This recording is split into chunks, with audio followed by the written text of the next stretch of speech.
KBS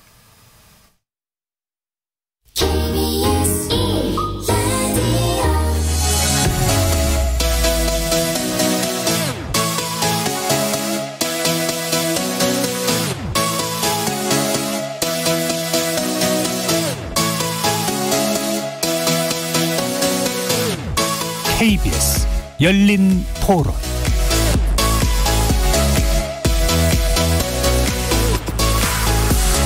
안녕하십니까. KBS 열린 토론 정준희입니다.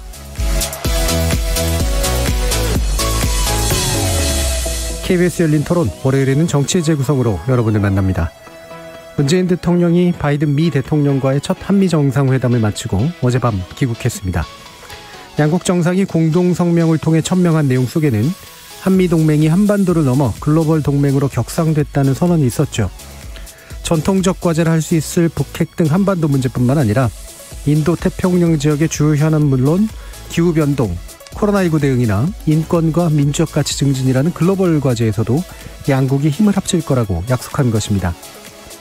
민주당은 남북관계 개선, 코로나 백신 지원에서 결실을 맺었다면서 성공적 회담으로 평가한 반면 국민의힘은 백신 협력에 대해 환영의 뜻을 밝히면서도 세부적인 계획은 미흡하다는 평가를 내렸는데요.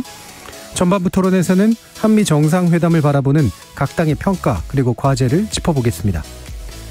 그리고 후반부 토론에서는 정치권에 불기 시작한 포럼 정치의 바람을 집중 조명해 봅니다. 윤석열 전 검찰총장을 지지하는 전문가 그룹의 공식 출범, 이재명 경기지사의 싱크탱크인 국회 포럼 외에도 이낙연 전 대표, 정세균 전 국무총리 역시 각각 포럼을 출범시켰는데요. 주요 대권 주자들의 싱크탱크이자 지지 모임으로 불리는 이 포럼이 향후 대선에 어떤 영향을 미칠지 살펴보겠습니다. KBS 열린 토론은 여러분들이 주인공입니다. 문자로 참여하실 분은 샵 9730으로 의견 남겨주십시오. 단문은 50원, 장문은 100원의 정보 이용료가 붙습니다. KBS 모바일 콩, 트위터 계정 KBS 오픈, 그리고 유튜브를 통해서도 무료로 참여하실 수 있습니다. 시민 논객 여러분의 날카로운 의견과 뜨거운 참여 기다리겠습니다. KBS 열린 토론 지금부터 출발합니다. 살아있습니다. 토론이 살아있습니다. 살아있는 토론, KBS 열린 토론. 토론은 라디오가 진짜입니다. 진짜 토론, KBS 열린 토론.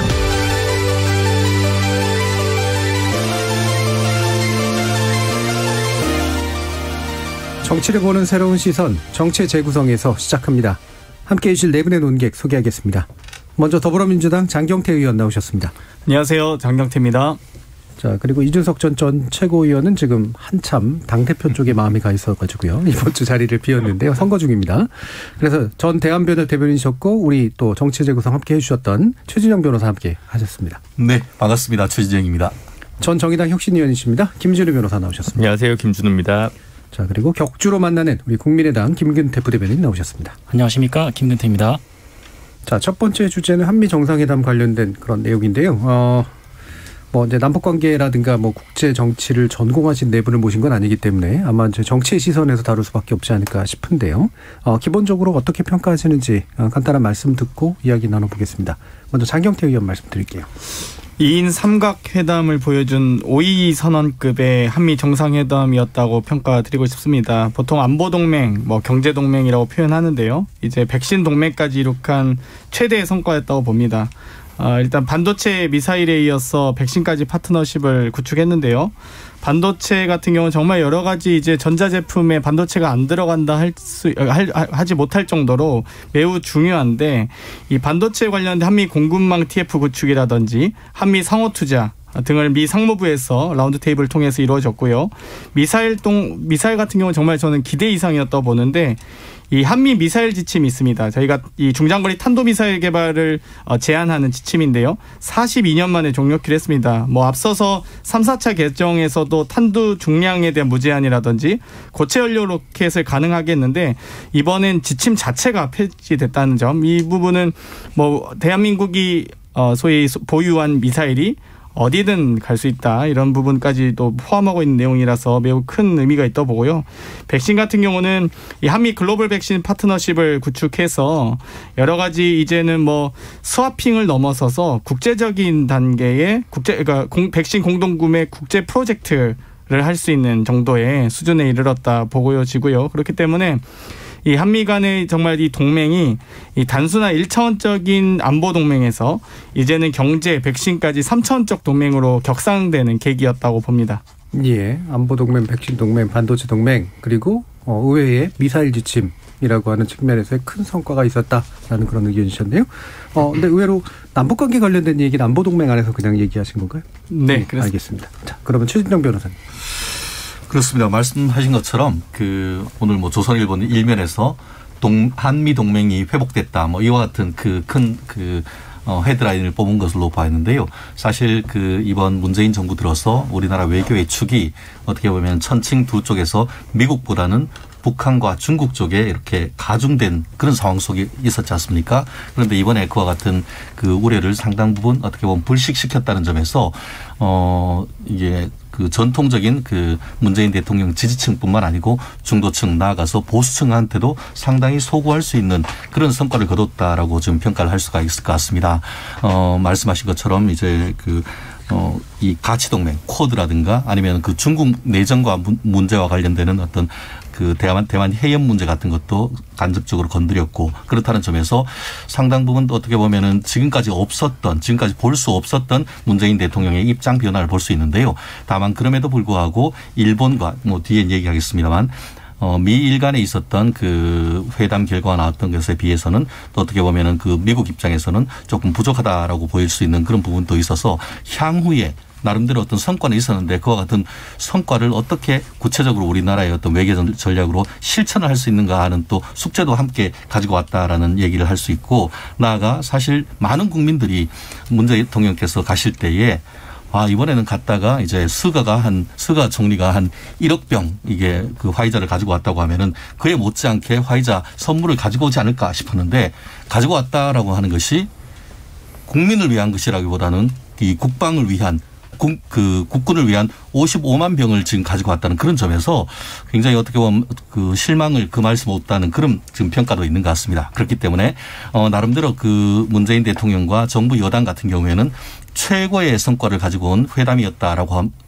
지금 구두선으로 칭찬을 하고 있습니다만 그 계산서를 좀 정확하게 우리가 주판을 튕겨야겠다. 왜냐하면은 일본 같은 경우에는 기업에서 특별히 선물 보따리를 가지고 주지 않았음에도 불구하고 1억 병에 해당하는 화이자 백신을 가지고 왔는 반면에 우리는 44조 원 어마어마한 돈입니다. 400억 불의 어떤 미국에 대한 투자를 했지만 기껏 가지고 온 것이 백신 55만 병이냐 이런 지금 비판이 있을 수 있기 때문에 그러한 부분의 어떤 국민의 비판적 여론도 어떤 식으로 추후에 백신 외교를 통해서 확보할 수 있을지 이런 부분을 좀 더 상세하게 설명해 드릴 필요가 있을 것 같습니다. 예, 최진정 변호사님 잘 모신 것 같은 게 국민의힘에서 얘기한 내용이 딱 그대로 요약이 돼 있는 그래서 아주 대표적으로 잘 요약을 해 주신 것 같습니다. 자, 김준우 변호사님.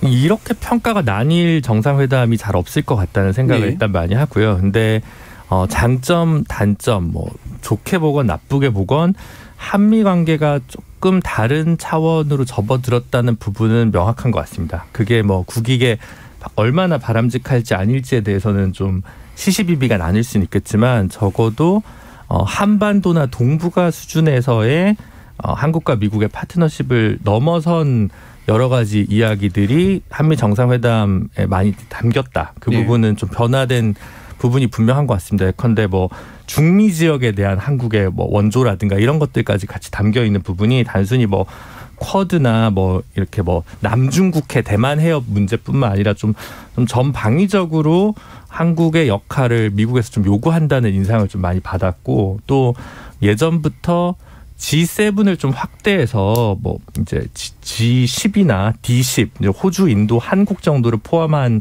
새로운 회의체 얘기가 좀 많이 나왔었는데 그에 맞는 어떤 국격이랄까 국가의 위상이 좀 올라간 부분이 좀 반영된 부분은 분명히 있는 것 같고요.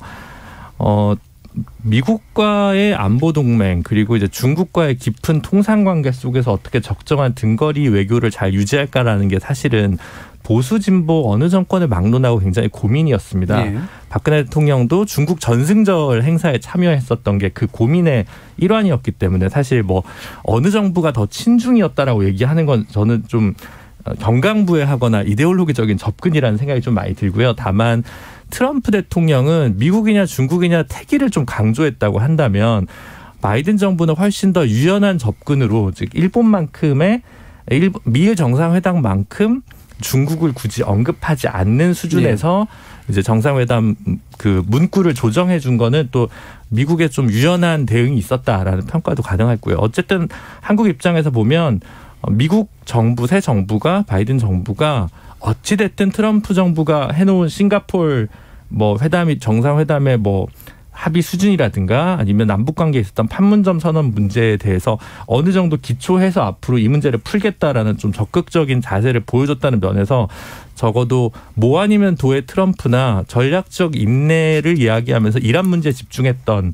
오바마에 비해서는 조금 한미 관계 속에서 남북 문제를 풀 모멘텀을 좀 찾긴 찾았다는 점에서 좀 긍정적인 평가를 할 수 있을 것 같습니다. 부정적인 것도 좀 많은데 이 뒤에 다시 얘기하겠습니다. 예, 부정적인 거 뒤에 얘기하신다는데 구체적인 계획이 없다고 지금 정의당이 비판했잖아요. 네. 예, 동일한 이제 평가시. 아니요. 저는 그거보다는 그 공동으로 원전 수출을 하겠다라고 한 부분에 있어서는 좀 탈핵과 관련돼서 저는 한 번도 문재인 정부가 탈핵 정책을 했다고 생각하지는 않습니다만 어쨌든 이 부분과 관련해서는 정견이 좀 다르다 보니까 좀 비판적으로 볼 수밖에 없는 것 같습니다. 알겠습니다. 자, 그러면 국민의당 얘기를 들어보죠. 예, 김규태 부대변인. 네, 사실 굉장히 좀 의외의 공동 성명이었다라고 생각을 해요. 왜냐하면은 기존에 말씀 주신 것처럼 기존의 문재인 정부에서 좀 일관되게 보여왔던 중국으로 치우쳐진 스탠스에 대해서 생각을 해봤을 때는 굉장히 의외로 급격하게 좀 방향이 선회되는 것은 아닌가라는 생각을 하게 만드는 그런 공동 성명이었는데요. 근데 우리가 주의해야 될 것은 이전 트럼프 정부 시절에 이제 남북 관계에 있어서 문재인 정부가 어떤 중재자나 뭐 운전대를 잡고 이렇게 그런 평가를 받아왔었지만 사실 결과물은 트럼프에게서는 라이어라는 소리까지 듣고 그리고 북한에게는 지속적으로 원색적인 비난들을 많이 받고 있지 않습니까? 뭐 소 대가리부터 해서 뭐 떼떼 이런 결과물들이 사실 지금 와서는 굉장히 좋지 않다라고 평가가 될 수 있는데 그래서 그 당시에 이제 우리 정부가 북한에 가서는 대북 제재 완화에 대한 가능성을 좀 과대 포장해서 얘기를 한 측면이 있을 것이고 미국한테 가서는 비핵화 가능성에 대한 얘기를 좀 과대 포장해서 얘기를 한 것이 아닌가. 그래서 양측에게서 모두 실망감을 준 것이 아닌가라는 생각이 들거든요. 짐작이죠. 네. 그래서 이제 이런 부분에 있어서 우리가 반복되어서는 안 된다라고 이제 생각을 하고요. 그래서 이제 중요한 것은 급격하게 방향 선회가 된 측면이 있기 때문에 우려되는 지점이 이 의미를 과연 우리 정부가 명확하게 파악을 하고 있을 것인가에 대해서 좀 우려감이 있어요. 그래서 이것이 다시 한번 좀 모호한 스탠스로 전환됐을 때 오는 그 신뢰의 상실 이런 부분에 대해서도 우리가 주의를 해야 될 것이고요.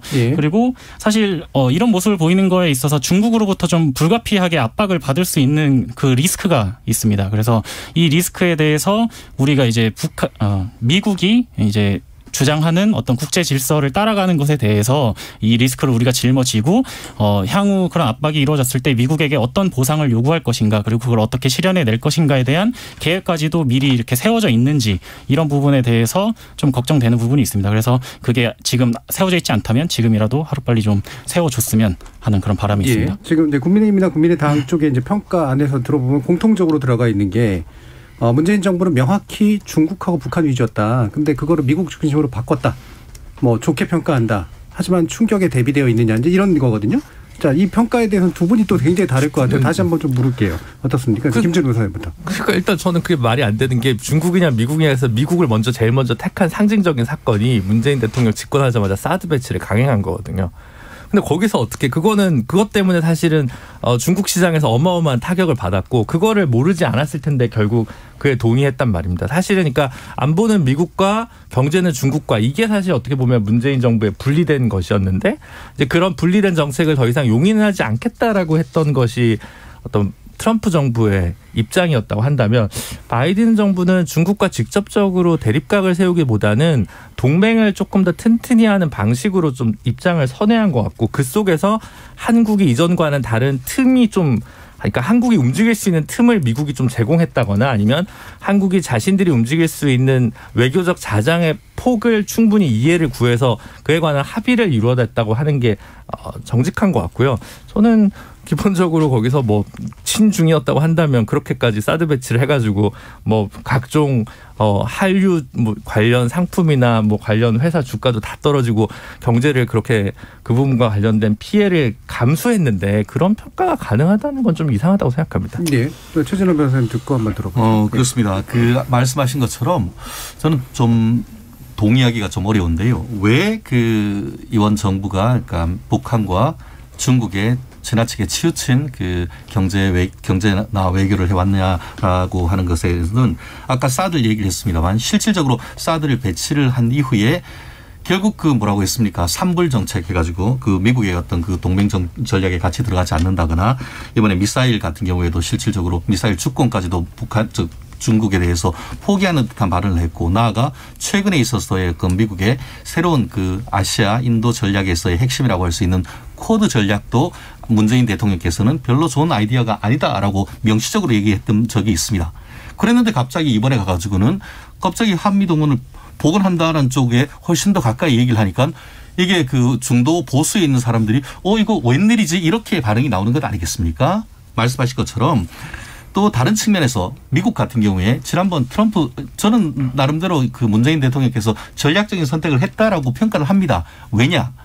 아시다시피 그 전 대통령인 트럼프 대통령 같은 경우에는 미국 제일주의였지 않습니까? 모든 게 미국 제일주의다 보니까 동맹이란 것은 별로 의미가 없었던 것이죠. 모든 것을 동맹을 돈으로 평가했던 사람이지만 바이든 대통령 같은 경우에는 외교적 기조가 기본적으로 전통적 동맹을 강화하는 쪽으로 가는 것이죠. 그러다 보니까 처음 지금 만난 것도 이제 일본 그 스가 총리를 만났던 것이고 나아가서 두 번째 만났던 것도 문재인 대통령 아니겠습니까? 그만큼 G2로서의 중국에 대한 견제를 보여주는 전략이라고 하는데 그와 같은 미국의 그 전략적 요청, 동맹에 대한 회복 요청에 문재인 대통령께서 손을 내밀었다라는 그런 측면은 굉장히 높게 평가를 합니다. 그런데 기존의 어떤 그 전략 자체가 얘기하는 것처럼 이른바 안미경중이라고 얘기하지만 제가 봤을 때는 안보도 중국 쪽에 상당히 어떻게 보면은 치우쳤고 경제 또한 아까 말씀드렸듯이 사드 배치라든가 아까 얘기했던 어떤 큰 미국 동맹 전략에 있어서 사실 계속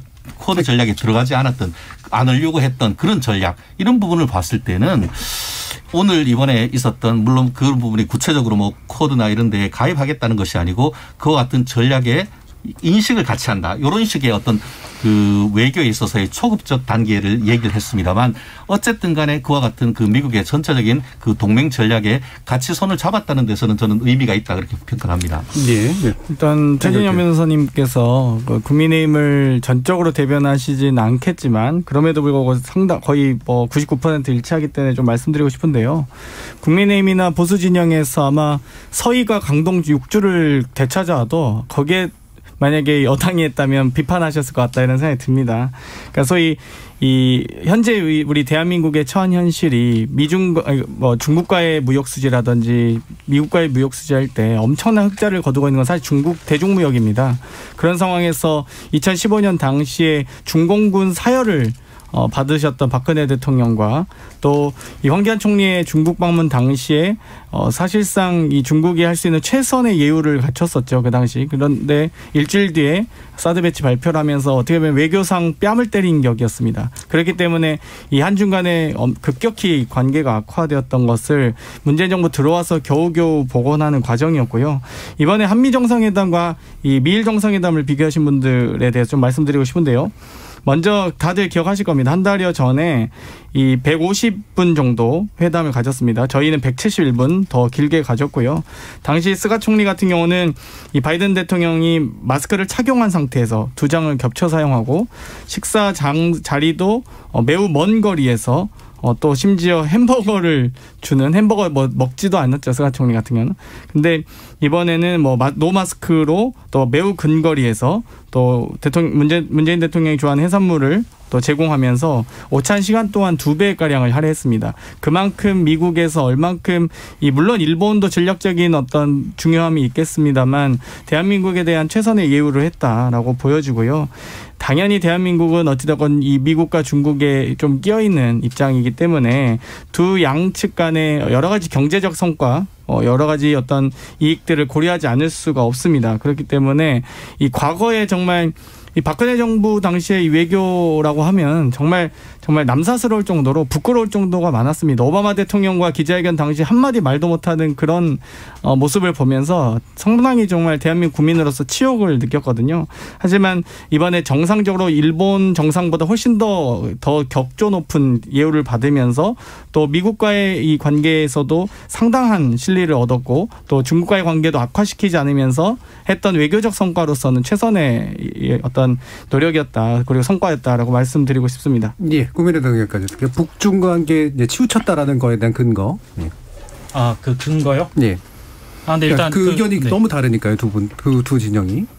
그러니까 사실 문재인 정부가 처음 출범할 때 얘기했던 게 중국몽 함께하겠다 이런 얘기부터 시작을 했었어요. 그리고 여러 가지 메시지 나오는 것들이 우리 변호사님 말씀하신 것처럼 계속해서 일관성 있게 중국에 좀 친화적으로 그리고 일반 국민들이 느끼기에도 좀 뭐랄까요 그 우한 폐렴 같은 경우도 우한에 대한 지명을 사용하면 안 된다 이런 얘기들을 하지만 사실 타국 뭐 영국발 이제 변이 바이러스 뭐 이런 것들은 우한 폐렴 같은 경우는 국제적으로도 사용하지 말자고 했잖아요. 그거는 좀 약간 좀 과도한 얘기인 것 같고. 네, 아무튼 그렇게 이제 좀 일관적으로 중국과 이제 좀 친화된 그런 스탠스를 보여왔다라고 생각을 하고 그리고 장경태 의원님 말씀하셨던 것 중에 한 가지 좀 말씀을 드리고 싶으면 회담 시간이 길었다라는 것은 좀 다르게 생각할 수도 있어요. 일본과는 이미 뭐 우리가 계속해서 같은 얘기하고 있었고 합의할 것이 뭐 그렇게 긴 시간 필요하지 않다라는 의미가 될 수도 있고 반면에 한국이랑은 좀 그동안에 우리가 의견이 일치하는 부분이 많이 없었어서 그 부분에 대해서 논의할 것이 많다라는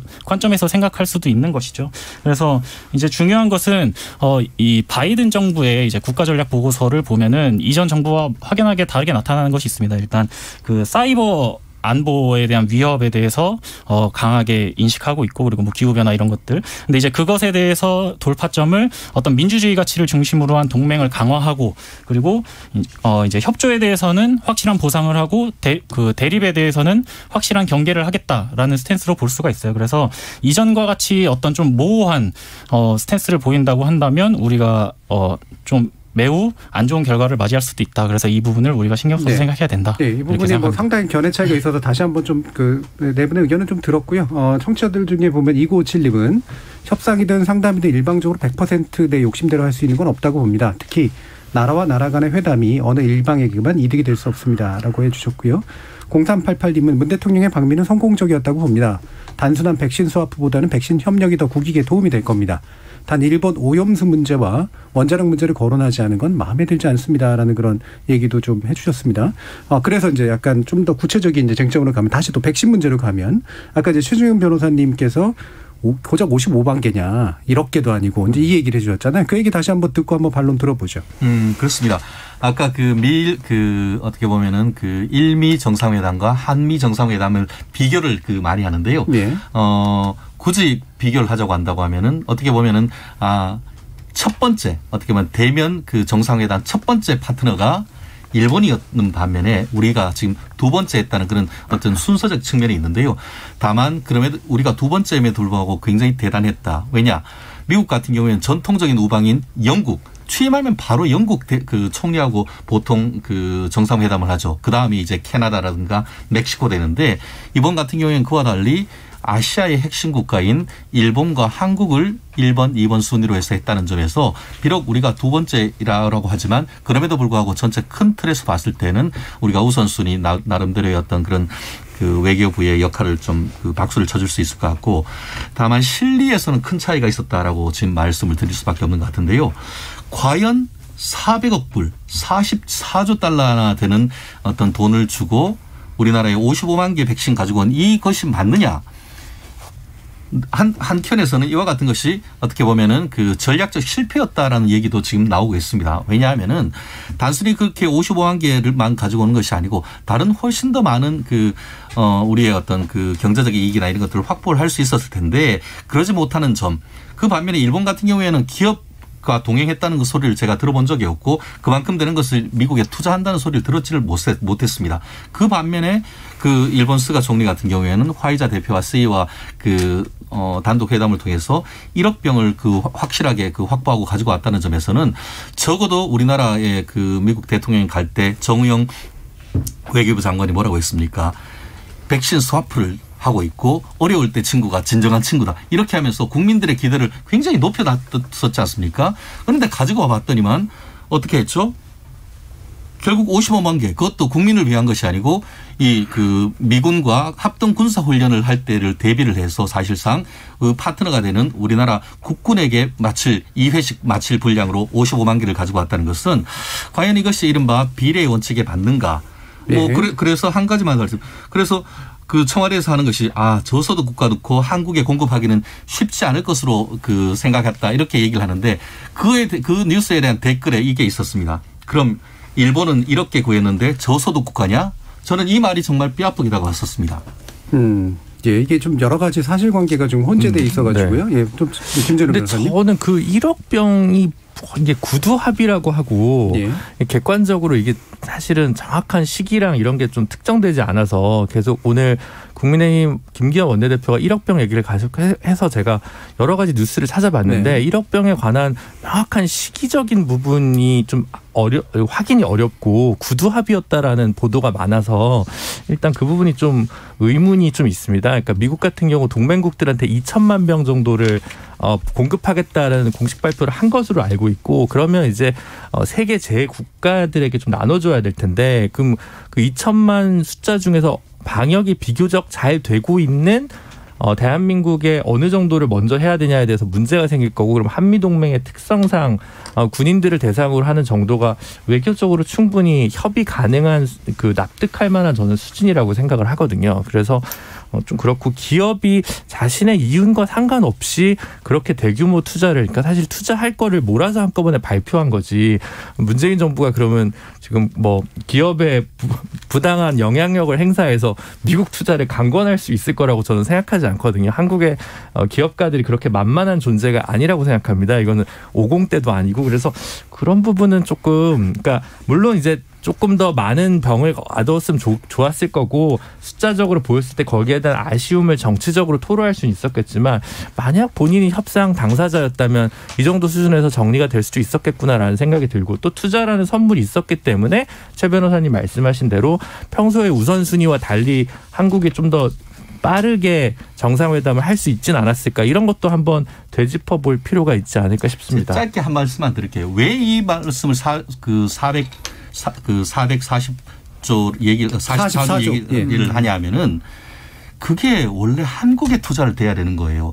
한마디로 한국 일자리가 몽땅 미국에 가는 그 문제가 있기 때문에 제가 얘기 드리는 거거든요. 물론 그중에 일부는 SK나 삼성이나 이런 데에서 미국에 전략적으로 투자하는 것도 있지만 사실 그렇게 해서 대규모로 가서 가는 것은 사실 어떻게 보면은 그 미국으로부터 어떤 받아내기 위한 그런 교환적인 의미도 있는 것인데 지나치게 많이 줬다는 점. 그로 인해서 한국에서의 어떤 일자리가 없어지는데 더 일자리가 가물을 만드는 그런 전략적 실패가 아니냐는 점에서 다시 한번 짚어봐야 일단 이제 44조를 주고 55만 병을 사온 것처럼 프레임되는 건 상당히 좀 문제가 있는 것 같고요. 일단 그건 아니고 방금 말씀하신 내용을 다시 그냥 요약해 보면 국내 투자할 돈이 글로 가버렸다 이제 이런 얘기잖아요. 네, 그렇습니다. 그러니까 근거가 있으신지는 잘 모르겠는데 제가 알기로는 국내 반도체 투자에 관련된 또 나름대로 플랜들이 있잖아요. 저는 이 보수 진영에서 이야기하실 때 한미동맹 하시면서 그러면 한미동맹의 원천은 결국 조공입니까? 그리고 삼성과 SK가 44조를 그러면 갖다 바치고 온 거라고 지금 말씀하신 건가요? 그건 대단히 삼성과 SK 아마 핵심 기획실이나 이 오너 쪽 운영진 쪽에서는 대단히 불쾌하리라 보고요. 지금 이 이 한국군뿐만 아니라 일본과의 이 백신 거래 같은 경우는 사실 이 미국의 백신 기술과 한국 같은 경우는 생산 역량을 결합시킨 모델입니다. 국제적인 글로벌 백신 프로젝트 또 파트너십을 맺은 거고요. 일본과 파트너십 맺었거나 일본의 생산 기지 만든다는 얘기 들어보셨나요? 없습니다. 유일하게 한국의 어떤 방역 상황이 괜찮고 또 한국의 의료 보건 생산 역량이 괜찮기 때문에 미국이 적극적으로 이 투자한 부분이고요. 한편으로 우리나라의 핵심적인 수출 품목인 반도체와 배터리를 빼놓을 수가 없습니다. 미국 한미 상호투자가 미 상무부에서 한미 비즈니스 라운드 테이블이 이루어졌는데요. 미국의 주요 기업들도 한국 기업이나 우리 산업에 대한 투자 계획을 내놓고 있습니다. 그러면 지금 말씀하신 거는 뭐 한국 마치 정부가 가서 국민의 세금을 44조나 뭐 갖다 바치고 온 것처럼 얘기하시는데 이 SK와 삼성도 충분히 반도체와 배터리에 대한 수출과 더불어 백신 기술을 국내로 도입할 수 있는 이 계기를 마련한 것입니다. 그걸 너무 그렇게 단순화해서 마치 44조 줘서 한국군 55만 명 거를 가지고 온 것처럼 말씀하시는 건 대단히 호도하는 거라고 봅니다. 자, 국민의당 의견도 듣죠. 예.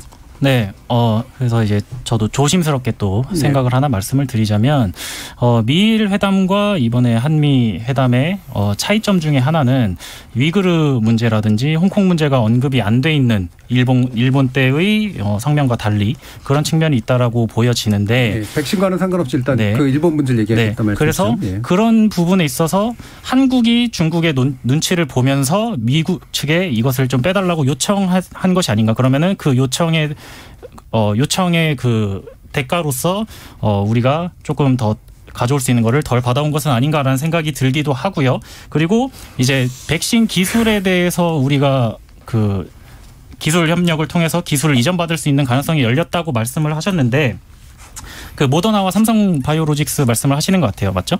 근데 이제 지금 결정된 것은 결국에 위탁 생산입니다. 어떻게 보면은 이제 자동차에서 조립 공장만 우리가 그 역할을 맡는다라고 볼 수 있는 것인데, 그래서 핵심 기술을 우리가 이전받을 수 있는 가능성을 여기서 보기는 좀 힘들다고 봐요. 그래서 이런 부분에 있어서도 너무 과도하게 성과를 부풀리는 부분은 문제가 있을 것이다. 저 인권 문제라서 요거는 좀 꼭 얘기를 하고 싶은데, 그러니까 신장 위구르 문제 인권 참혹할 수 있습니다. 그래서 물론 이제 이 문제를 직접적으로 거론할 경우 내정 간섭이 실제로 됩니다. 대만 문제랑은 좀 다르기 때문에 외교에서 실제로 쉽게 얘기하기 쉽지 않은데, 중국과 일본은 어쨌든 그 센카쿠 열도 문제로 이제 영토 분쟁이 직접적으로 있는 나라고요. 한국과 중국은 그런 사이가 아닙니다. 반면에 인권 문제와 관련해서 한국과 미국이 이번에 미얀마 문제는 같이 언급을 했습니다. 뭐 젠더 문제도 언급을 했죠. 이런 건 굉장히 좋은 사례라고 보는데, 물론 이것도 이해관계가 걸려 있습니다. 예를 들어 미국과 굉장히 친한 이스라엘과 팔레스타인 문제는 전혀 외교관과에서 거론되지 않습니다. 근데 이런 문제 거론 안 했다고 누가 뭐라고 하지 않거든요. 물론 뭐 정의당이나 좀 더 진보적인 세력에서는 당연히 이 얘기를 왜 안 하냐라고 저희는 이제 얘기를 할 수 있지만, 어쨌든 그러니까 비판을 위한 비판을 하는 것인지 아니면 외교가에서 가능한 수준에서의 어떤 수렴 가능한 부분을 중심으로 사고를 하는 것인지에 대해서는 좀 고민을 하고 대화를 하는 게 좋지 않을까라는 생각이 좀 듭니다. 이건 여기까지만 일단 끊고요. K7898088073님께서 44조는 기업이 투자를 하는 거고 백신은 미국이 우리 군에 무상 지원하는 겁니다. 라고 하셨고요. K81567349님이 백신 스와프랑 백신 허브 가운데 어느 게 우리나라 미래에 더 도움이 된다고 보십니까? 라고 또 의견을 주셨습니다. 질문인지 의견인지 잘 모르겠습니다만 지금 일부 시간이 많이 남진 않아가지고 사실 이 부분 되게 중요한데 이 부분 한마디씩만 좀 짚어주시고 갔으면 좋겠습니다. 뭐 미국, 일본 뭐 이렇게 미일 정상회담 비교하는 거 이런 건 얘기들 많이 해주셨으니까 결국은 지금 이번 정상회담 나오기 전에 그러니까 과연 트럼프하고는 어떻게 다른 북한에 대한 접근법을 바이든 행정부가 할 것인가라는 문제를 얘기를 했었는데 일단은 싱가포르 회담, 그다음에 판문점 회담을 존중하며 그다음에 빅딜 위주의 접근법을 쓰진 않겠다라는 정도로 요약될 수 있는 그런 이야기를 했어요. 그래서 약간 예상과는 좀 다를 수도 있고 뛰어넘을 수도 있는 그런 부분인데 이 부분에 대한 평가를 좀 들어보죠. 이건 김근태 부대변인부터 들어보죠. 네. 그래서 바이든 그 말씀하신 대로 이제 그 공동 성명에 그 판문점 선언이랑 이제 싱가포르 관련해가지고 존중한다라는 문구가 들어가 있지만 그와 덧붙여서 이제 바이든 대통령이 했던 말을 다시 한번 돌이켜 보면 북한의 비핵화에 대해서 환상을 가지고 있지 않다라고 언급한 부분도 있고요. 그리고 나는 북한 정권의 정통성과 같은 국제사회의 인정 등 그가 원하는 모든 것을 주지 않을 것이라고 말하기도 했습니다. 그리고 이제 바이든 정부의 속내를 보기 위해서 이제 워싱턴의 외교 소식통의 얘기가 기사로 한번 나왔었죠. 한미 공동성명의 판문점 선언과 싱가포르 공동성명이 포함된 것은 한국 정부의 요구를 미국 정부가 수용한 결과라면서 그러나 달라진 것은 없다라고 이렇게 밝힌 바가 있습니다. 그래서 일단 원론적인 얘기를 한 것이라고 생각을 하고 추후에 우리가 실제적으로 실용성 있게 어떤 행보를 보이느냐가 그걸 보고 바이든 정부가 판단을 할 것이다. 저는 이렇게 생각을 합니다. 예. 자, 장경태 의원. 일단 가장 고무적인 것은 전 정부에서 전 정권에서 있었던 합의 사안들을 그대로 이행하겠다는 의지를 보여준 것이 매우 큰 의미가 있다고 봅니다. 특히 2018년에 판문점 선언과 또 싱가포르 공동선언 같은 경우는 이 한반도의 완전한 비핵화와 항구적 평화 정착을 위한 필수적이라는 믿음을 확인했다라고 밝혔고요. 또 한편으로는 현재 이 답보 상태에 있는 이 북미 간의 관계에서 성김이죠. 국무부 동아태 차관보 대행을 대북 특별 대표로 임명하겠다고 발표했습니다. 이것 자체가 소위 대북 특사에 대한 언급이 될 수 있습니다. 그렇기 때문에 아마도 방북이 빠른 시일 안에 되기를 저희도 기대하고 있고요. 북미 간의 이 진전된 협상이 이루어지길 바랍니다. 예, 최준영 변호사님. 그렇습니다. 그 한미 정상 이틀 만에 그 토니 블링컨 미 국무장관이 이렇게 얘기했습니다. 공은 북한에 있다. 결국 이 말이 뭐냐면은 말씀하신 것처럼 한미 정상회담에서 성김 북한 특별대표를 북한 인권 대표보다 먼저 임명했죠. 그리고 또 인권에 관한 비판도 자제했죠. 그러면서 얘기하는 것처럼 제 판문점 회담이나 아니면은 하노이 회담 그와 같은 성과를 존중한다 이렇게 얘기를 했잖아요. 그러니까 이제는 북한이 답할 차례다. 이렇게 지금 공을 넘긴 거란 말이에요. 그렇기 때문에 지금부터는 북한이 좀 더 어떤 어떤 반응을 보이는지 지금 좀 봐야 되는데 지금 그 말씀하신 것처럼 트럼프 대통령과 바이든이 어떻게 다를까와 관련해서 지금 말씀드린 것처럼 지금 그 블링컨 국무장관이 이렇게 얘기를 했어요. 오바마 대통령의 전략적 스트래티직 저도 갑자기 영어는 기억이 안 나네요. 전략적 인내라고 하시죠. 인내나 아니면 트럼프 대통령의 탑다운 전략도 소용이 없다. 예. 그냥 바이든은 신중하고 조정된 접근으로 북한과 외교적인 방법으로 비핵화하는 것이 가장 좋은 방법이다. 이렇게 얘기를 했단 말이에요. 결국 기존에 같은 경우에는 북한이 어떻게 보면 도발 수위를 높일 때에 북폭설이네 이런 얘기를 나왔지만 지금 그 바이든 같은 경우에는 기본적인 대화로 접근하겠다라는 얘기 또 나아가서 기존에 있었던 어떻게 보면은 성과를 이어가겠다는 그런 얘기를 했습니다. 다만 그럼에도 그렇게 지금 이번 정부 같은 경우에는 문재인 대통령의 가장 방미의 큰 성과가 이 부분이다라고 얘기를 합니다만 더 이상 나간 게 없단 말이에요. 결국 문재인 대통령이 이제 임기가 1년밖에 남지 아니한 상황 속에서 문재인 대통령이 전임 대통령과의 했던 것을 그냥 우리는 인정해 준다. 다만 결국 1년 뒤에 이번 어떤 정부가 한국에 들어오느냐에 따라서 거기에서 조금 더 그 한국을 지렛대로 해서 더 협상으로 나갈 것인지 아니면은 또 보수 정권으로 바뀌었을 때는 바뀐다고 하면은 그 정부와 어떻게 할 것인지 그런 관망하는 태도인 것이지 이번에 어떤 그 한미 공동 성명이 어떤 구체적인 성과로 이어졌다고 보기는 좀 한계가 있는 것이 아닌가 평가를 합니다. 만약 구체적인 성과라면 어떤 거를 기대하세요, 그러면? 예를 들어서 한국을 방문한다든가 아니면은 예를 들어서 한반도 운전자론을 조금 더 강화해 달라든가 그런 어떤 덕담이라도 있어야 될 텐데 사실은 그런 얘기 하나도 없지 않습니까? 북미 간의 관계에서 지금 바이든 행정부가 들어와서 대북 정책에 대한 논의를 정리한 지 아직 얼마 되지도 않았는데요. 사실 성김 이 차관보 대행을 대북 특별 대표로 임명한 것 자체가 소위 이 성김 이 차관보가 어떻습니까? 2018년 6월 싱가포르 북미 회담 당시에 협상 대표단으로 평양을 방문했던 분이죠. 실질적으로 이 오바마 정부에서도 주한 미국 대사를 했던 분이고요. 그러니까 이 한반도 정세에 대해서 잘 알고 있는 분이기도 하고 또 한편으로는 전 정권에서 이 북미 간의 협상을 주도했던 실무를 보기도 했었습니다. 그 말 자체는 결국 북미 간의 대화의 물꼬를 트겠다는 의지로 해석될 수도 있고요. 물론 지켜봐야겠지만 실제 이 대북 특별대표를 이렇게 한미 정상회담에서 임명했던 것 자체가 앞으로 이루어질 북미 간의 대화의 시작의 물꼬다 이렇게 볼 수 있습니다. 그렇기 때문에 저는 당장 한미 간의 논의를 해서 북한 관련된 정책을 논의하고 또 혹은 발표하는 수준으로 이룰 수 있다? 아니 북한이라는 당사자가 껴서 뭐 이 바이든 행정부와 전혀 지금 대화한 적이 없는데 갑자기 우리들끼리 해서 얘기하는 것 자체가 무슨 의미가 있으며 어떻게 논의가 진전될 수 있겠습니까? 마치 마찬가지입니다. 방금 우리 김근태 부대변인도 얘기하셨던 신강 위구르 문제도 대한민국 정부로서는 전혀 이득이 없는 사안이죠. 민감할 수도 있고요.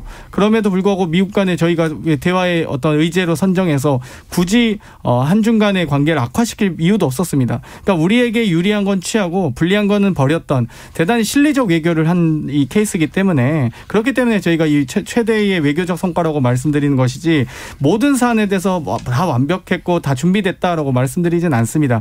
하지만 최소한 중단되었던 대화의 물꼬를 트거나 혹은 여러 가지 대한민국이 처한 위치에서 경제적 실리를 많이 혹은 또 백신 안보에 백신 주권에 이런 여러 가지 실리를 많이 챙긴 회담이었다라고 말씀드릴 수 있겠습니다. 그 뒷부분 일단 이제 그 북한과의 문제를 좀 다시 요약해서 김준우 변호사께 할 텐데요. 짧게만 하면 뭐 섣부른 비관도 섣부른 낙관도 할 필요는 없다는 생각이 들고요. 다만 미국은 워낙 외교 관계가 전 세계를 대상으로 무대로 하기 때문에 한번 우선순위가 뒤로 밀리기 시작하면 한국 정부가 무슨 일을 해도 사실 우선순위에나 주요한 의제로 오르지가 않습니다. 그런데 어느 정도는 이 문제에 대해서 고민을 하고 생각을 하겠다는 시그널을 미국 정부가 보인 것만으로 보면 판이 엎어지진 않았고 아직 그대로 깔려 있다. 이제 앞으로 하기 나름이다. 이 정도로 보는 게 냉철한 분석이 아닐까 싶습니다. 네, 알겠습니다. 자, 1부 순서는 그럼 이 정도로 마무리 지을까 하는데요. 2부에서는 또 여의도에서 거세게 불기 시작한 포럼 정치 관련된 내용 조명해 보겠습니다. 지금 여러분께서는 KBS 열린 토론과 함께하고 계십니다. 토론이 세상을 바꿀 수는 없습니다. 하지만 토론 없이 바꿀 수 있는 세상은 어디에도 없습니다.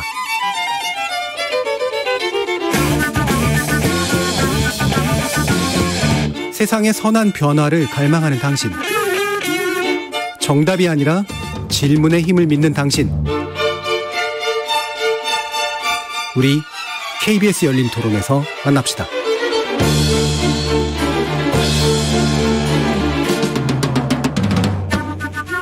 KBS 열린 토론 정치의 재구성 함께하고 있습니다. 전 대한변협 대변인이셨던 최진용 변호사, 전 정의당 혁신위원이셨던 김준우 변호사, 그리고 국민의당 김근태 부대변인, 더불어민주당 장경태 의원 이렇게 네 분과 함께하고 있습니다.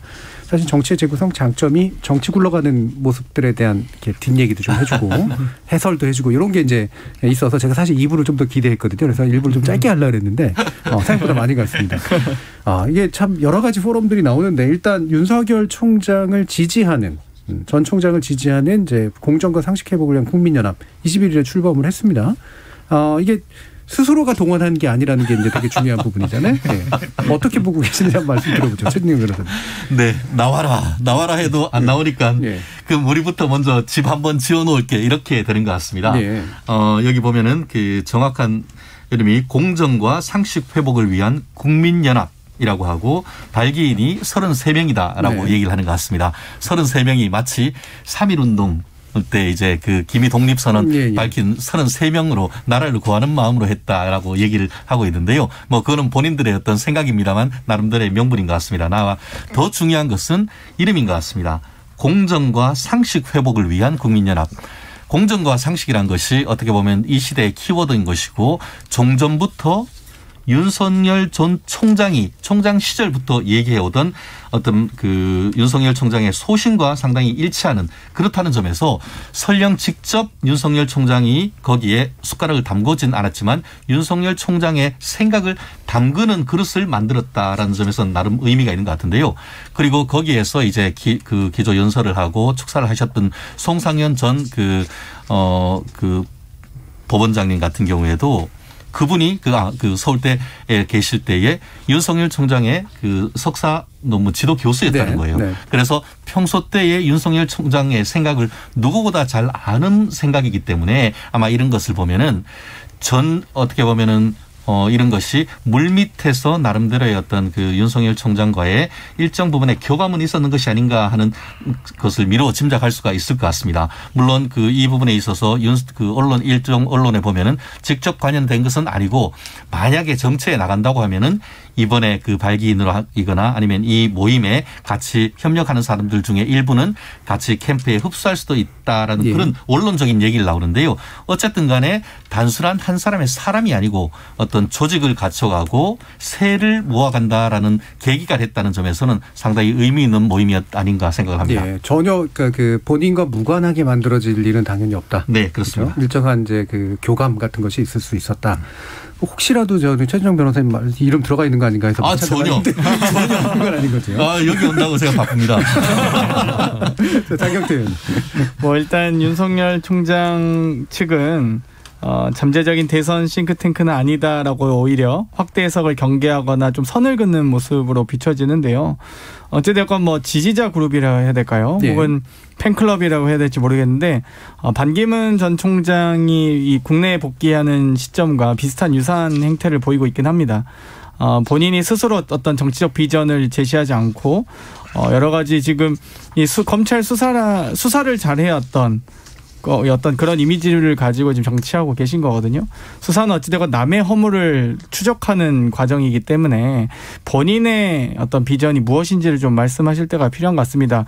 이번 한미 정상회담에 대한 평가가 어떤지, 백신에 대한 이 동맹에 대한 부분이 평가가 어떤지, 또 여러 가지 이 외교 안보뿐만 아니라 경제적인 부분, 부동산에 대한 부분, 앞으로 문화, 사회, 세대 갈등에 대한 부분, 지역균형 발전에 대한 부분, 여러 가지 사회적 현안들이 많이 있습니다. 그럼에도 불구하고 그런 어떠한 비전도 제시하지 않고 있기 때문에 이런 이 팬클럽 수준에서 그냥 뭐 호감 정도일까요? 혹은 이미지일까요? 이 부분에 대해서는 너무나 이 반기문 총장과 유사한 이 케이스를 경로를 걷고 있기 때문에 빠른 시간 안에 아마 윤석열 총장도 또 본인의 또 비전을 좀 제시하시길 바라는 마음입니다. 제가 김근태 부대변인께 넘기면서 이 부분은 좀 집중적으로 여쭤보고 싶어요. 그러니까 공정과 상식 이 두 가지를 건 게 상당히 이게 이제 대표할 수 있다. 그리고 공격할 수 있다. 이렇게 본 거잖아요. 결국은 현 정부 공격의 핵심 키워드이자 윤 총장의 이미지 핵심 키워드다라고 본 건데 실제로도 그렇게 느끼시나요? 아무래도 이제 공정의 이슈가 맨 처음에 뜨기 시작한 게 이제 조국 전 장관 사태부터 시작을 했고 거기에 대항해서 또 움직인 부분이 윤석열 검찰총장에게 있기 때문에 그 부분에 있어서 어떤 하나의 상징적인 인물로 주목을 받게 되는 것이죠. 그래서 이제 공정에 대해서 또 연결돼서 많이 생각이 되는 것이 청년층에서 가장 중시하는 하나의 가치다. 라는 얘기들이 많이 나오고 있어요. 그래서 거기에 있어서 또 생각을 하나를 좀 덧붙여 드리자면 지금의 이제 청년들이 가지고 있는 특성 중에 하나는 개인주의 혹은 다원주의라고 생각할 수 있다고 저는 봐요. 그래서 독립된 개인이 존중받는 공동체를 원하는 게 특성인데 즉 다시 말해서 내가 손해보는 것도 나는 용납할 수 없고 대신에 나도 남에게 피해를 주지 않겠다라는 정신이 굉장히 강한 게 지금 청년 세대의 특징이라고 봅니다. 그렇기 때문에 우리가 동일한 기회를 갖고 공정한 기회를 갖는 세상만 우리에게 일단은 주면 그 안에서 우리가 삶을 살아가겠다라는 인식이 있는 것 같고 그래서 그런 부분에 있어서 또 공정의 의미가 강조되는 거라고 생각을 합니다. 기회 공정과 그다음에 경쟁 쪽에 좀 초점이 맞춰진 개념이죠. 자, 그럼 김준우 변호사님. 그러니까 윤석열 총장이 정치를 하게 돼서 완전히 결심을 해서 등판을 하면 그 등판 시기가 이제 5월 설부터 추석 전설까지 지금 다양한 견해가 여의도를 돌아다니고 있는 것 같습니다. 전설이라 그러니까 저는 전설이 아니라 여의도 전설. 그러니까 추석 직전까지는 그래도 이제 모양새를 갖추고 나와야 소위 얘기하는 추석 밥상에서 이야기가 좀 되고 하기 때문에 그 이상 늦출 수는 없을 것이다라는 게 정설인 것 같고요. 근데 그동안 필요한 공부도 많이 하실 거고 그동안 필요한 사람도 많이 모으셔야 될 겁니다. 아마 지금 뭐 평생 검찰 수사 기소 업무만 하시던 분이 사실은 이제 국방, 외교, 경제 뭐 다양한 분야에서 이제 공부를 하려면 사실 특급 과외교사들을 많이 모셔야 될 것 같다는 생각이 들고 그래서 아마 지금 5월에 바로 뭔가 그럴듯한 싱크탱크를 외연을 확실히 갖춰서 내보이기에는 조금 시간적으로 부족하지 않았나 싶고요. 그러다 보니까 윤석열 총장에 대한 갈증인데 그 갈증의 해소책으로 일단 먼저 작은 조직을 좀 앞에 띄운 게 아닌가 싶습니다. 물론 그 자발적인 지지 모임은 다양하게 많이 나타납니다. 최근에 이재명 지사 같은 경우도 민주평화광장 포럼인가를 출범시키는데 그게 뭐 60개 각종 모임이 이제 통합하는 작업이라고 언론 보도가 났더라고요. 그러니까 당연히 여러 가지 모임이 자발적으로 생겨나는 건 당연한 지사인데 윤석열 정도 되는 현재 잠재적 대선 후보가 특히 1위를 하고 있는데 근데 이제 아무 모임에나 송상현 전 국제형사재판소 재판관이 나타나지는 않거든요. 그래서 저는 생각보다 최소한의 교감은 좀 있지 않았나 싶고요. 아직은 좀 준비가 덜 됐지만 대중과 호흡하겠다는 의지로 이번 포럼의 공개가 가지는 정도가 아닌가 그런 생각이 좀 많이 듭니다. 예. 그럼 다시 여당 얘기를 좀 해야 될 것 같은데요. 지금 이제 뭐 이재명 지사에 대한 얘기 나왔고 이낙연 전 대표 연대와 공생 그리고 정세균 전 총리는 이제 광화문 포럼 이렇게 돼서 여기저기서 끌고 가려고 그러시지 않으세요? 장경태 의원. 세 분이 워낙 또 출중한 능력을 갖고 계셔서 예. 아마 그래도 다행스러운 거는 뭐 이재명 지사의 성장과 공정 또 이낙연 전 대표의 연대와 공생 또 정세균 총리 어떤 상생과 어떤 공정에 대한 이슈들을 가지고 있는데 이 부분에 대한 어떤 이 대선 경선이 이제 곧 임박하긴 했습니다. 저희는 아직 시작하진 않았고요. 아마도 예상컨대 이제 국민의힘 전당대회를 바라보면서 그 이후에 또 저희도 정치적 행보가 좀 더 가속화되지 않을까 생각이 들고요. 저는 참 이런 이 공정과 여러 가지 화해, 상생, 복지, 성장 등의 이제 이런 이 가치적인 어떤 이 가치 개념이 들어가 있는 이 단어들이 많이 좀 활용되는 것에 대해서 긍정적이라고 봅니다. 네. 다만 이 정말 국민의힘에 국민 없듯이 윤석열 총장에게 공정이 있는가? 과연 그 본인의 일가 비리 의혹에 대해서 정말 철저하게 조사했는가, 수사했는가에 대해서는 좀 안타까운 생각을 가지고 있고요. 앞으로 정말 대선이 본격화되면 철저히 아마 아마 우리가 지금 장관 인사청문회 하면서 얼마나 무수히 많은 이 혹독한 검증의 과정이 있었습니까? 정말 그 부분을 못 견디고 뭐 여러분들이 이제 낙마하시게 되는데요. 앞으로 이 검증의 과정들, 정치인은 기본적으로 검증에 대단히 익숙해 있습니다. 뭐 선거를 나가든지 아니면 여러 가지 제가 선거를 나갈 때마다 거의 발가벗겨진 수준으로 많은 것들을 자신을 되돌아보게 된다라는 얘기를 많이 하는데 아마도 다른 어떤 대선 후보분들께서는 그 어느 때보다 더 혹독한 검증을 겪으실 거고요. 뭐 예를 들면 이 안철수 대표께서도 뭐 본인 딴에는 뭐 공정이 없겠습니까? 상식이 없겠습니까? 본인도 그렇게 생각하시겠죠. 누구나 다 그건 지향하는 가치일 겁니다. 예, 기본적으로 이제 포럼이라든가 뭐 이런 형태들이 뭐 싱크탱크로서의 의미도 있지만, 그러니까 차기의 어떤 뭔가 이렇게 배우기도 하고, 그다음에 나중에 쓸 인력이기도 하고, 그다음에 약간은 좀 도움을 받아야 되기도 하고, 뭐 이런 식의 의미들이 좀 있는데, 그래서 좀 사람도 좀 많고 좀 그럴 듯한 분들이 또 들어가기도 하고 이래야 되잖아요. 근데 이게 굳이 미국 대선하고 비교해 보면. 미국 대선을 이렇게 전망하게 만드는 게 후원금 규모잖아요. 네, 정치 후원금 규모. 이게 이제 될 것 같으니까 돈이 몰리고 또 돈이 몰리니까 될 것 같은데 이런 상생효과 같은 것들이 좀 있는 건데 포럼도 좀 그런 측면들이 좀 있다고 보세요. 막 이렇게 세가 몰리거나 이러는 게? 아까 말씀드린 것처럼 나름대로 이제 선을 긋는 것은 굉장히 의미가 있습니다. 왜냐하면은 변호사 입장에서 봤을 때 잘못하면 그게 공직선거법 위반, 정치자금법 위반이 될 수가 있거든요. 네.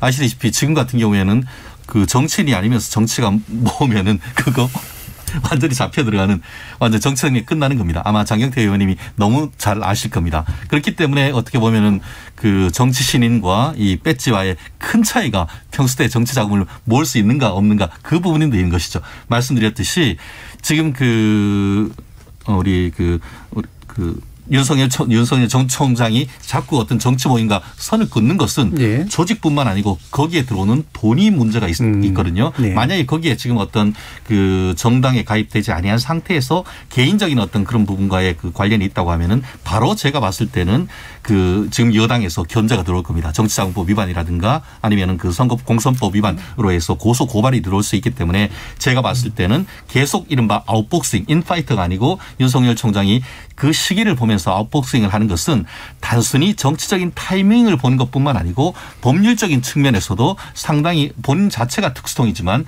어떤 그 법률가들의 어떤 그 선거 전략가들의 도움을 받고 있는 것이다. 저는 그렇게 생각을 하는데요. 말씀드렸듯이 포럼이나 이런 부분들은 그 자체로서의 세과시가 됩니다. 저기에 누가 있대더라. 네. 저기에 돈이 모인다더라. 이렇게 되면은 그 자체로서 지지율에 상당한 국민들의 어떤 그 관심을 끌 수밖에 없는 그런 부분이기 때문에 그렇다 보니까 지금은 사실은 정치인들과 교수들이 모입니다. 그렇지만 조만간 커지면 거기에는 지금까지 우리가 있었던 연예인이라든가 그런 부분까지 이렇게 다 흡입이 되거든요. 네. 그런데 지금 아직까지는 그 단계까지는 가지는 않습니다만 지금 이제 그 선거가 사실 이제 10개월 정도밖에 안 남았죠. 그런 상황 속에서는 아마 윤석열 총장도 계속 기다릴 수만 없고 나아가 그런 아까 얘기했는 그 정치자금법이나 이런 측면에서 봤을 때도 저는 개인적으로 제3지대보다는 기성정당에 입당할 가능성에 저는 어떤 정치 실무를 봤을 때는 그럴 가능성이 훨씬 더 가능성이 높다고 봅니다. 네, 김준우 변호사님 포럼에서 초청받은 적 없으세요? 네, 없습니다. 잘 아시는 것 같아요. 사람 볼 줄 아시는 것 같아요. 캠프로도 불려가신 적은 없고. 예. 전혀 없습니다. 예. 이런 세과시처럼 보이는 게 뭐 불가피한 측면들이 좀 있잖아요. 네, 예. 서로 이제 그게 복잡한 거죠. 나중에 나쁜 말로 얘기하면 이 캠프 때 누가 실제로 기여했냐를 가지고 농공행상을 하는 게 이른바 그렇죠. 총무비서관의 역할이라고들 네. 하지 않습니까? 근데 이제 어쩔 수 없죠. 전국적인 선거를 하려면 당 조직뿐만 아니라 당 외곽의 다양한 인재들과 뭐 연계되는 것들이 좀 필요하기 때문에 그리고 평상시에 한국 같은 경우는 교수들이나 뭐 변호사도 마찬가지입니다만 공공에서 어떤 위원을 하나 하려고 해도 당적을 가지면 모두 배제됩니다. 그래서 이른바 이제 당 정치에 많은 인재들이 또 직업 정치인을 그러니까 직업으로 삼지 않는 이들은 정당에 좀 관여하기에 많은 폭이 좀 제한돼 있습니다. 그러다 보니까 이런 외곽의 캠프 형태를 통해서 뭔가 자신의 네. 전문성을 뭐 반영하려고 하는 의지들도 좀 있는 것 같고요. 그래서 뭐 꼭 그렇게 나쁘게 볼 건 아니지만 장기적으로 보면 사실 정당 자체가 평소에 강화되고 당적을 가질 수 없는 자리가 너무 많은데 그거를 좀 해제시키면서 정당 중심으로 가는 게 오히려 더 맞지 않나 그렇게 좀 보고 있습니다. 예. 자, 그럼 얘기를 약간 돌려서 국민의당에서 또 이제 격주만에 또 나오셨으니까 지금 국민의힘에서는 합당 관련된 관심이 많이 좀 약해진 듯한 느낌이 좀 들거든요. 예. 그리고 이제 안철수 대표가 자꾸 이렇게 뭐 무시당하는 건 아니지만 되게 유력한 사람으로서 키우려는 생각은 전혀 없어 보이는 괜히 좀 이모 씨라든가 이런 분들 키우려고 하고 이러는 것 같은 네, 그런 분위기인데 어떠세요? 이런 상황이? 뭐 일단 저희도 이해를 하고 있는 게 예. 전당대회를 앞두고 있지 않습니까? 일단 그 부분이 당연히 집중을 할 수밖에 없는 상황이라고 생각을 하고 그래서 국민의당 입장에서도 이제 그 부분을 인내하고 기다리면서 이제 합당을 국민의당 입장에서는 어떻게 준비해야 될까? 그리고 우리가 어떤 부분들에 있어서 강조를 해야 또 국민의당이 생각하는 가치를 온전히 또 보존할 수 있을까에 대한 고민을 하고 있는 상황이고요. 그리고 이제 안철수 대표 같은 경우는 이번에 우리 서울시장 보궐선거에서도 봤듯이 충분히 그 흥행을 가져올 수 있는 하나의 키맨으로서의 역할 그 무게감이 확실히 있는 그런 인물임을 우리가 확인을 할 수 있었습니다. 그래서 그런 부분에 있어서 우리가 중요하게 생각하고 또 대선까지 그 하나의 역할을 부여받을 것이라고 분명하게 생각을 합니다. 예. 지금 0268님께서 윤 전 총장이 벼락치기 과외 공부로 대통령직을 수행할 수 있다고 생각하시는지 패널들께 묻고 싶습니다. 정치권에서 몸담다가 온갖 역경에 부딪히는 사람들이 정치를 해도 정치가 이 모양 이 꼴인데 말이죠. 라고 해주셨는데요. 제가 이걸 소개해드리는 건 패널들께 답을 하라고 소개해드린 건 아니고 예, 이런 질문이 있더라라고 하는 거를 이제 말씀을 드렸고 시간이 많지는 않아서 국민의힘 하나씩 좀 돌아가면서 좀 질문을 던지고 있었는데 자 국민의힘의 지금 당대표가 이렇게 많이 사람들이 나오는 게 이게 차기 권력이 좀 이렇게 가깝다고 느껴서 그런 건지 아니면은 뭐 특히나 초선들이나 젊으신 분들이 굉장히 많이 또 역동적으로 활동하고 있고 특히 이준석 대표, 당대표 후보가 지금 안 계시니까 제가 객관적인 얘기를 좀 더 들을 수 있을 것 같아서 신정 변호사님 이런 당의 분위기가 어떤 쪽으로 좀 가고 있는 것 같으세요? 매우 주관적으로 답을 해보겠습니다. 분명한 것은 국민들이 거대한 세대 교체를 원하는 것 같습니다. 제가 봤을 때는 물론 그 보수 세력이란 것이 사실은 지금 연세 드신 분도 사실 김종인 그 전 대표 같은 경우에는 벌써 80대 초중반입니다. 예. 그런데 물론 그 좋은 그 역할을 해 주셨습니다만 정말 보수 세력의 혁신을 지금 바라는 움직임이 저도 개인적으로 느껴질 수가 있거든요. 그런 부분이 20, 30대 사실 지난번에 있었던 4.7 서울 부산 재보궐선거에서 확인된 부분인데 선거로 일단 확인된 것은 국민들이 한번 잘 해봐라 라고 하고 일단 신임을 준 것이고 그것을 실천에 옮기기 위해서는 인적 혁신이 가장 큰 것 아니겠습니까? 그러다 보니까 기존에 없었던 흐름이 초선도 아닌 영선이 지금 돌풍을 불러일으키고 있고 돌풍이 불다 보니까 오늘 이 자리에도 못 나왔습니다. 이준석 전 돌풍을 안 일으켰으면 나왔겠네요.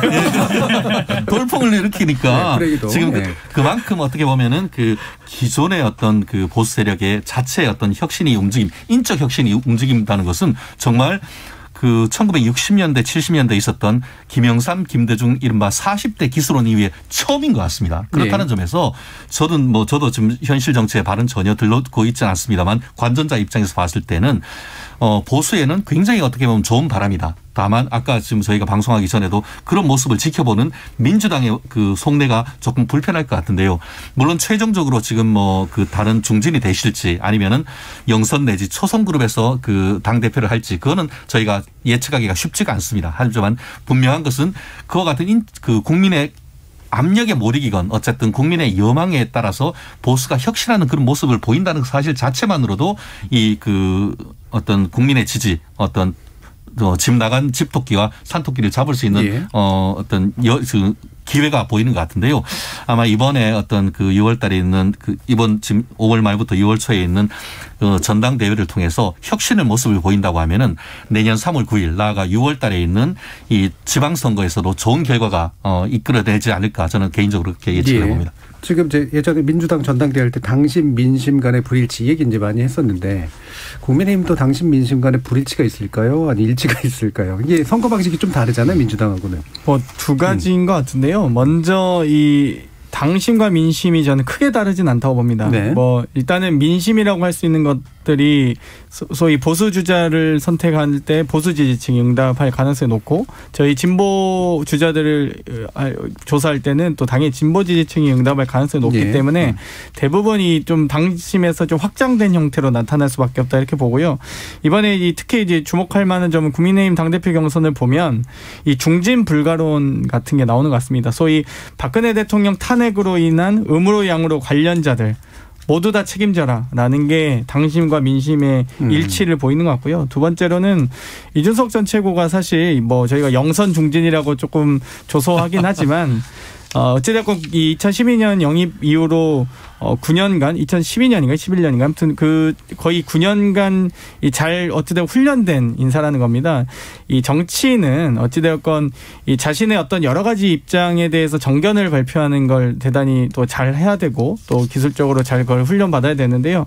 정책에 민심을 입히는 게 정무이고 정무를 지지로 이끌어내는 게 정치라고 했을 때 어찌되건 정치를 할 줄 안다는 거죠. 그렇기 때문에 여러 가지 방금 제가 윤석열 총장에 대한 얘기도 했습니다만 정치, 경제, 사회, 문화, 부동산 모든 분야에 이르기까지 자신의 입장을 밝히는 것이 대단히 조심스럽긴 합니다. 왜냐하면 모든 입장에는 찬성과 반대로 나눠질 수밖에 없고요. 거기에 대해서 적극적, 소극적 지지 또는 반대로 나타날 수밖에 없기 때문에 그런 것들을 잘 조율하고 또 조정하고 또 그 수위 조절하는 그런 여러 가지 이 어떤 훈련이 필요한데 정치는 그리고 그런 과정에서 또 다수의 국민이 행복하고 또 소수의 국민들이 소외받지 않도록 하는 것들이 매우 중요한데 그런 것들이 정치적 트레이닝이거든요. 이 어떤 소수에 대한 민감성도 잃지 않으면서 또 다수가 좀 더 혜택을 받을 수 있는 정책을 만들어내는 것 이런 것들이 매우 중요한데 그런 정치적 훈련이 좀 돼 있는 분이다 이준석 전 대표, 전 최고는 이렇게 생각하고요. 전 대표까지 전 최고죠. 대표 후보죠. 대표 후보. 방통위에서 전화 오겠는데. 그렇기 때문에 이 현재 국민의힘의 많은 당원과 지지층은 좀 이제 좀 새로운 인물로 가자. 우리 당 이 보수 정당의 새로운 길을 찾자라고 좀 요구하시는 것 같습니다. 지금 손영금 님이 이제는 진보나 보수나 세대 교체를 해야 합니다라는 말씀 주셨는데 진짜로 이제 국민의힘의 세대 교체 바람이 불고 있다고 보시는지 그다음에 이게 정치권으로 확산될 거라고 생각을 하시는지 어떠세요? 친미 국가인 한국에서 바이든 대통령 당선 이후 많은 어르신 정치인들께서 꿈을 놓지 않겠다고 하신 것으로 알고 있는데 이념이 바뀌고 정책이 바뀌어야 되지 꼭 뭐 생물학적인 세대로 나누는 건 꼭 바람직하다고 생각하지는 않습니다. 그래서 저는 오히려 지금 중진이신데 솔직히 말씀드려서 지지율이 좀 상대적으로 적게 나오는 5선의 조경태 의원, 4선의 홍문표 의원, 3선의 윤영석 의원 같은 경우는 수도권이 아니라 충청이나 뭐 영남 지역 쪽을 좀 자신의 지역구로 하고 있습니다. 주호영 원내대표 같은 경우는 그래도 원내대표이기 때문에 전국구 정치인으로 좀 거듭났지만 다른 분들 같은 경우는 상대적으로 지역구 관리를 좀 더 중점적으로 하면서 미디어의 노출이 좀 적다 보니까 아무래도 국민적 그렇죠. 인지도가 좀 낮았던 게 아닌가. 그래서 그런 부분들을 좀 봐야 되지 않을까. 좋든 싫든 지난번에 저희가 민주당 최고위원이 최근에 박주민, 김종민, 김용민 순으로 1등을 쭉 했었는데 그것도 미디어에 적극적으로 나온 정치인들이 좀 그렇죠. 강세를 보였잖아요. 그 부분이 보여주는 어떤 변화. 그러니까 그리고 이제 수도권에서 경쟁력 있을 것 같은 사람을 국민의힘 지지층에서 좀 원하지 않나. 이런 부분들로 좀 봐야 되는 거지. 단순히 뭐 세대 교체 이준석 최고위원은 사실은 김웅 비례대표보다 훨씬 고인물이죠, 말하자면. 비례대표 아닙니다. 송파을. 송파을. 죄송합니다. 김은혜 의원이 비례시죠. 그러니까 훨씬 정치는 분당 죄송합니다. 네. 제가 원내 또 약하네요. 네. 그래서 하여튼 그런 면에서 좀 보는 게 오히려 좀 정확하지 않나. 언론 노출도 속에서 좀 보는 것, 수도권에서의 경쟁력, 요게 국민의힘과 이번 전당대회에서의 관전 포인트가 아닌가 싶습니다. 실제로 완전한 세대교체 흐름이라기보다는 일단 미디어 노출도도 있고 그다음에 뭔가 기존의 국민의힘과는 다른 그렇죠. 이제 예를 들면 박근혜 정부의 색을 뺀다라든가 이런 거 수도권에 호소할 수 있다라는 거 이런 게 좀 주되게 작동하는 게 아니냐. 뭐 이게 좀 겹쳐서 나타나겠죠. 나이는 숫자에 불과하다. 예. 자 그러면 김근태 부대변인 이게 세대교체론 민감할 수밖에 없는 스스로에게도 문제잖아요. 네. 어떻습니까?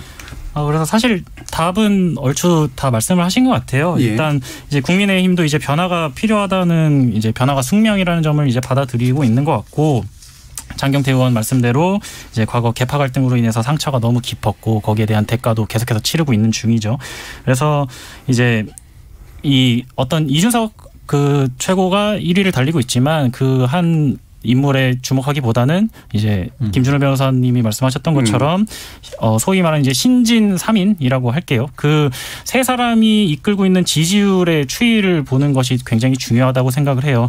일단 선거에서 물론 제가 뭐 선거에 대해서 그렇게 잘 알고 있는 것은 아니지만 선거에서 중요하다고 생각하는 게 현재의 어떤 지지율보다도 그 지지율의 변화 추이가 굉장히 중요하다고 생각을 하는데 지속적으로 상승세를 타고 있다고 보고 있거든요. 그래서 그 부분에 있어서 주목을 해야 된다고 보고 그래서 이제 이 당대표 선거 결과가 이제 국민의힘의 변화의 흐름을 이제 순응하는 그런 방향으로 결정이 된다면 이제 기존에 있었던 뭐 중진 의원분들이라든지 이제 당의 어르신분들도 이 결과에 이제 승복하고 협조를 해주셔야 할 것이고 또 대표가 되는 사람도 최대한 예를 갖춰서 또 그 협조를 이제 요청을 해드려야겠죠. 예. 자, 1분 남았으니까 최준영 변호사님 오랜만에 나오셔서 딱 1분 더 말씀 듣고 싶은데요.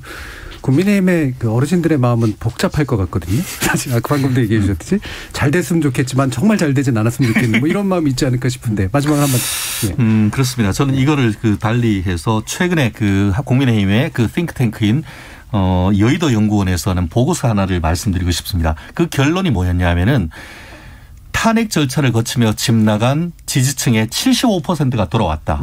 이런 얘기였습니다. 나머지 25%를 어떻게 잡느냐. 방향은 중도 노선 강화다. 이렇게 지상욱 그 대표가 얘기를 했습니다. 그 말이 똑같은 겁니다. 지금 혁신하고 세대 교체하라는 그런 얘기가 되는데 말씀드렸듯이 개인적 차원에서는 저도 개인적으로 뭐 나경원 그 전 원내대표라든가 조경태 그 의원님이나 이런 친분이 있습니다. 하지만 지금 그분이 당선되는 것도 중요합니다만 더 중요한 것은 보수 혁신을 통해서 내년 3월 9일 날 정권을 대선에 승리하는 이 부분이기 때문에 누가 되건 선의의 경쟁을 한 다음에 세대 교체를 하면 좋고 그렇지 않다 하더라도 이만큼 그 세대 교체에 힘을 보여준 것 자체로서도 중도층의 상당 부분 소구하는 부분이 있기 때문에 이번 전당대회는 황골탈퇴하면은 100점이고 그렇지 않다 하더라도 국민에게 많이 다가갈 수 있다는 점에서 굉장히 큰 의미가 있는 전당대회다 그렇게 평가하고 싶습니다. 적어도 사람이 보이는 것 이상으로 그렇습니다. 그 내용과 방향이 보이고 있다. 그 점이 중요하다라는 말씀으로 요약이 되겠네요. 자, KBS 열린 토론 정치의 재구성. 그럼 이것으로 모두 마무리하겠습니다. 오늘 토론 함께해 주신 김근태 부대변인, 김준우 변호사, 그리고 장경태 의원, 그리고 최진년 변호사 네 분 모두 수고하셨습니다. 감사합니다. 고맙습니다. 감사합니다. 당대표 선거건 대통령 선거건 모든 선거는 결국 사람의 마음을 얻기 위해 사람의 손을 빌리는 일이죠.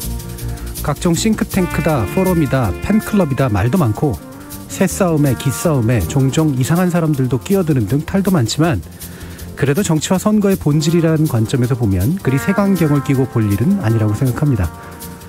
다만 그렇게 쇠를 모으는 후보자가 제각각의 욕망과 목적을 갖고 운집한 이들의 옥석을 가릴 눈이 있는지, 그리고 그런 사람들의 머리와 손을 빌려 얻고자 하는 마음이 도대체 뭔지 결국 그게 중요한 일이겠죠. 지금까지 KBS 열린 토론 정준이었습니다.